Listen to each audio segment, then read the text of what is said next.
Let's get a little bit to the nuts and bolts of your job, your gig.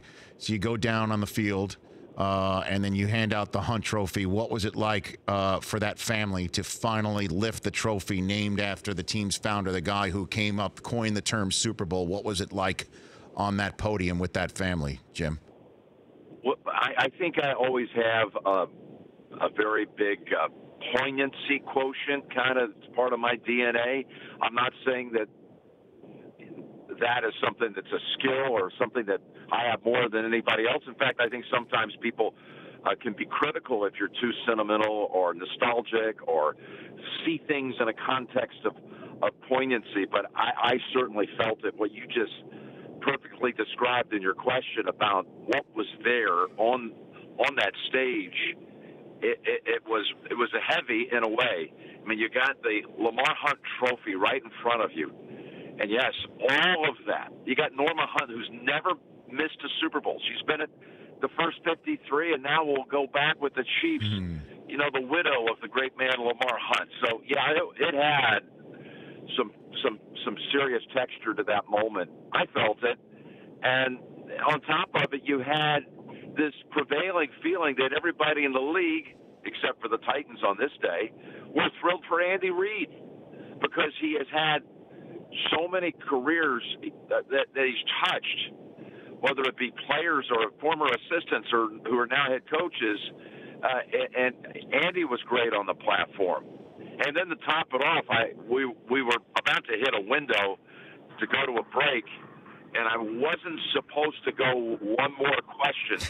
But there stood Tyron and Travis. Yes. And I'm so upset with myself if they were standing there in the frame and I didn't ask them something. And, of course, Travis did his thing. And it was fantastic. Well, I mean, Jim, in terms of your career, in terms of your lush history of doing that role, where does it stand in terms of your experience having to hang on to the microphone with Travis Kelce grabbing it? Is that a top three handheld sort of kung fu grip tug of war that you had right there, Jim? Looks like you had a nice situation going there yesterday. If a microphone tug of war competition was part of the Olympic Games, Travis would be the silver medalist. Okay. For me. All right.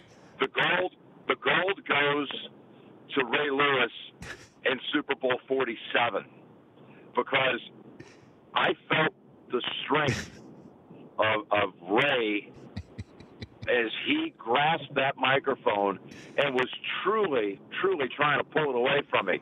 And with all my might, holding the network in my hand, I was able somehow to hold on to it with Ray Lewis really going after it. Travis, I just didn't feel that even though he had hold of it, right. He wasn't trying to contest. He knew he wasn't going to win that battle. He knew he met his match, that this 60-year-old commentator had some hidden strength there, and he just wasn't going to challenge it. It's not your first rodeo, Jim. Let's be honest. It's just not your first rodeo. Right.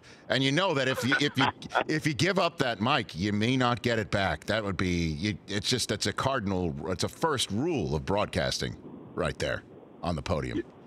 People at home sometimes, I think, wonder, why don't you just give the guy the microphone? Let go of it. Let the guy have his moment. Right. But there's an old truism you learn early in the business, as you know this, Rich. Yes.